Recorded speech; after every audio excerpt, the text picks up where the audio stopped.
Mabuhay! Ako si Emir at tayo'y muling magbalik-tanaw sa nakaraan. Ituloy natin ang pagrepaso, pag-review, pagbalik-tanaw sa lumang 1,000. Kung hindi nyo pa napanood ang part 1, pindutin ang link na nasa taas o nasa description. Pang-apat, universality. Dapat kilalanin at saklawin lahat ng kultura. Mindanao, Luzon, Visayas. Marami pang dapat gawin dyan. Unang hakbang pa lang ang 1,000. Kaso, nawala. Nga. Baka dahil sa separation of religion and state. At huli, embrace constraints. Yakapin ang mga limitasyon. Dito na inimprenta ang new design series kasi bukas na ang security plant complex ng Bangko Sentral. Kaya hindi ko alam kung anong constraints, limitasyon ang pag-uusapan ko dito. Kung ikukumpara nga yung mga mungkahi doon sa finished product, lumalabas na mas bongga yung finished product eh. May geometric shapes, diamante, bilog. Pati doon sa terraces.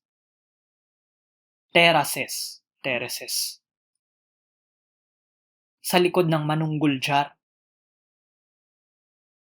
May hinala ako kung bakit nila gayan. Hindi dahil sobra yung tinta natin. Hindi dahil may budget tayo para sa ink.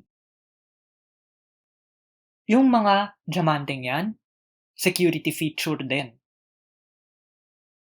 Pero, teorya ko lang yan. That's just a theory. A money theory.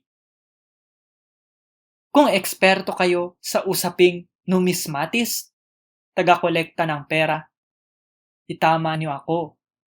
Magkomento sa YT o Odyssey page ng video na ito. Yan, nasuri na natin yung 1,000 new design series. Pasok sa 2 criteria, marami pang bigas na kakainin, needs improvement sa 3. Bakit hindi ko na lang to sinama doon sa part 1?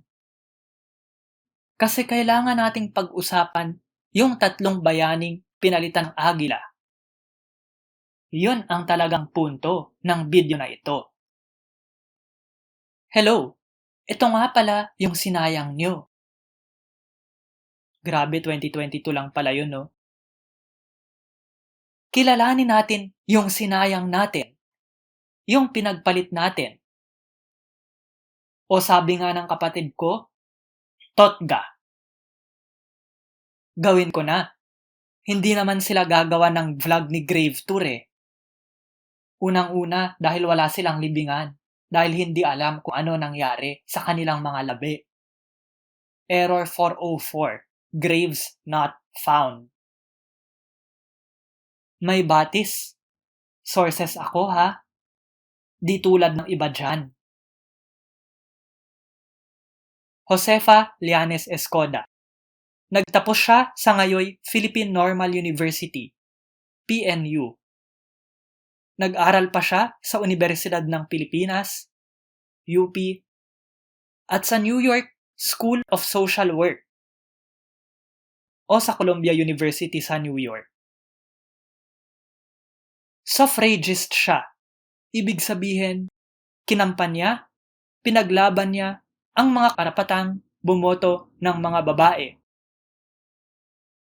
Kasi, hindi lang isang karapatan ang pagboto. May mga kasama pa yan na karapatan. Karapatang tumakbo, karapatang bantayan ang ating boto, mga halimbawa lang yan. Bilang social worker, dinala niya ang Red Cross sa mga lalawigan. Sinulong ang mga hakbang para iwasan ang pagkalat ng ketong, leprosy, at TB, tuberculosis, ang pagtatag ng mga health center, at karapatan ng mga manggagawang babae sa mga pabrika. Matapos dumaan sa training ng mga Boy Scouts sa Estados Unidos de America, di lang Amerika, 2 kontinente yon, tandaan.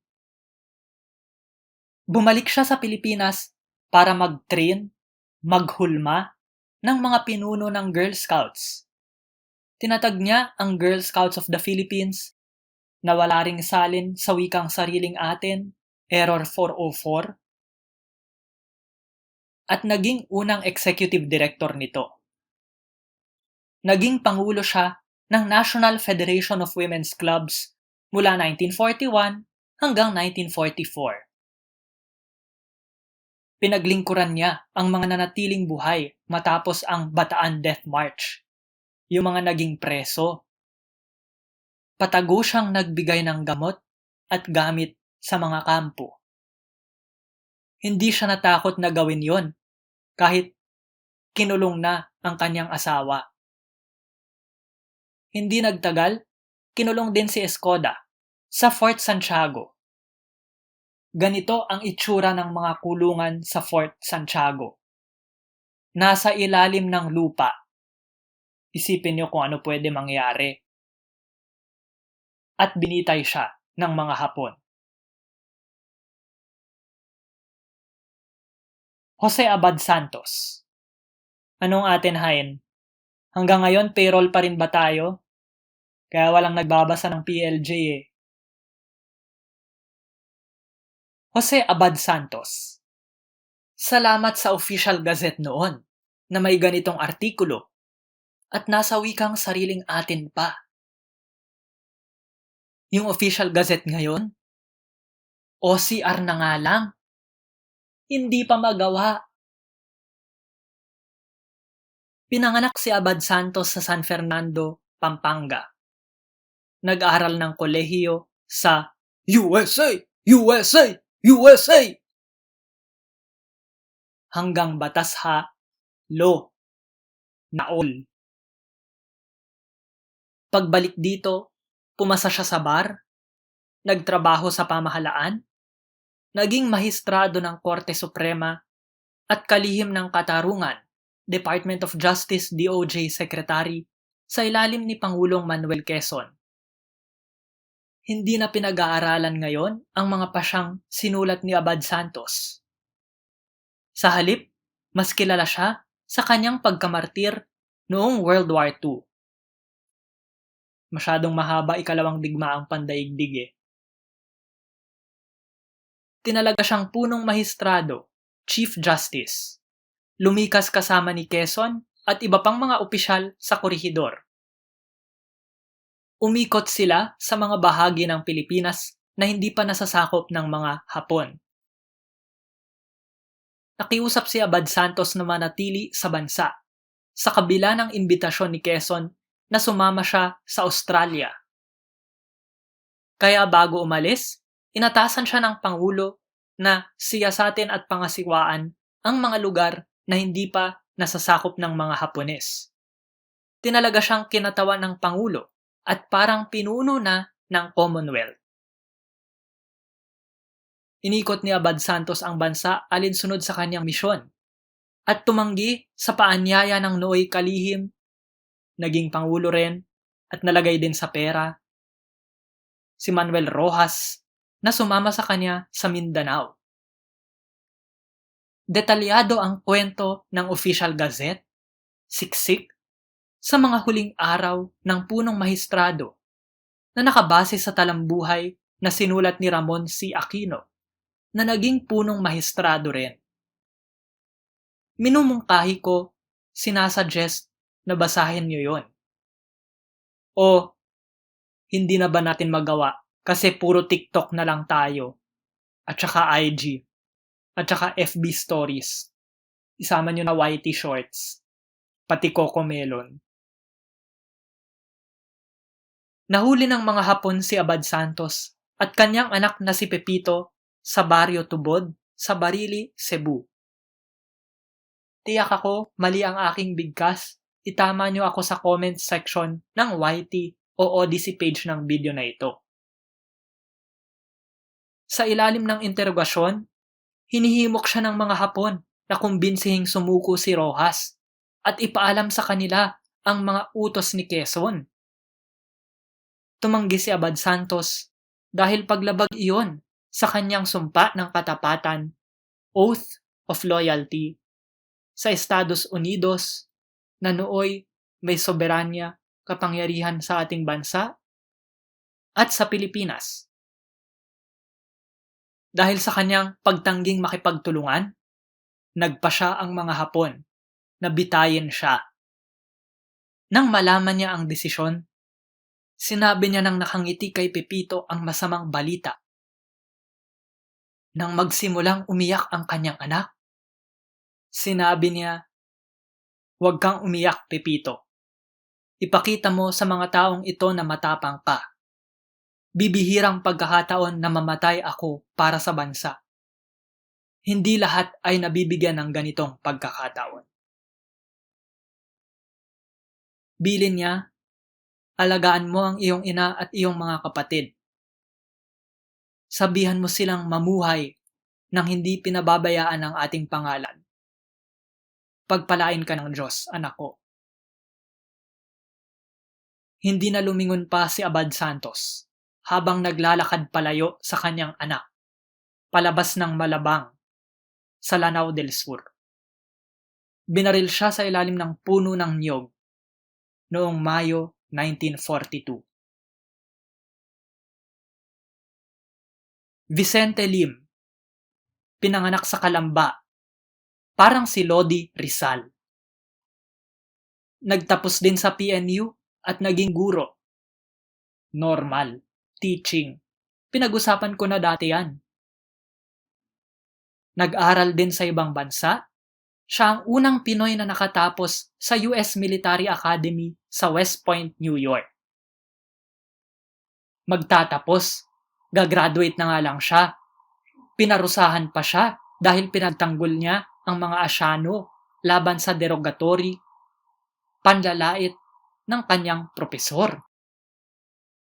Naging bahagi siya ng Philippine Scouts ng US Army at ng Philippine Constabulary na pinalitan ng PNP, Philippine National Police.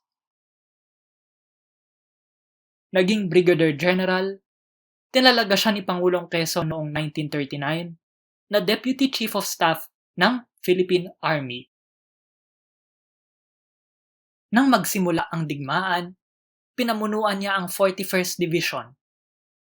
Lumaban sa Bataan hanggang April 9, 1942, tinatawag nating Bataan Day ngayon at Araw ng Kagitingan noon. Malamang isa siya sa mga dumaan sa Death March at marahil isa sa mga tinulungan ni Josefa Lianes Escoda, crossover cinematic universe. Pinalaya siya mula sa Camp O'Donnell ng mga Hapon dahil sa sakit. Ngunit patuloy siyang lumaban bilang isang gerilya. Nadakip siya at binitay noong Enero 1945. Matagal na silang wala. Pero ginunita sa 1,000 piso ang kanilang buhay at kabayanihan. Nagsilbing pagpapakilala sa kanila sa mga susunod na salinlahi. Hanggang nga. Pinagpalit sa agila. Kasi madyoha? Grabe, no? Plano ko, 1 minuto lang itong video na ito. Kaso napatagal ko. Pustahan. Umabot ng 10 minuto. Hindi nga Part 2 na nga ito Kaya hindi ako pwede mag-TikTok. Hindi pang shorts ang mga ginagawa ko. Hindi pwedeng bite-sized. Subalit, kailangan mahaba Kailangan panatilihin ang kanilang mga alaala. Kasi wala na sila sa pera. Gaano kaya katagal bago maglaho rin ang iba pang mga bayani sa ating piso? Si Rizal kaya gaano pa katagal? Promise, iiklian ko ang susunod na review, biten sa pera. Pagod na rin ako sa mahahabang video na walang nanonood. Flat to, parang patay. Ano ang tingin nyo sa video na ito? Ano ang tingin nyo sa 1,000 piso? Magkomento sa YT o Odyssey page ng video na ito.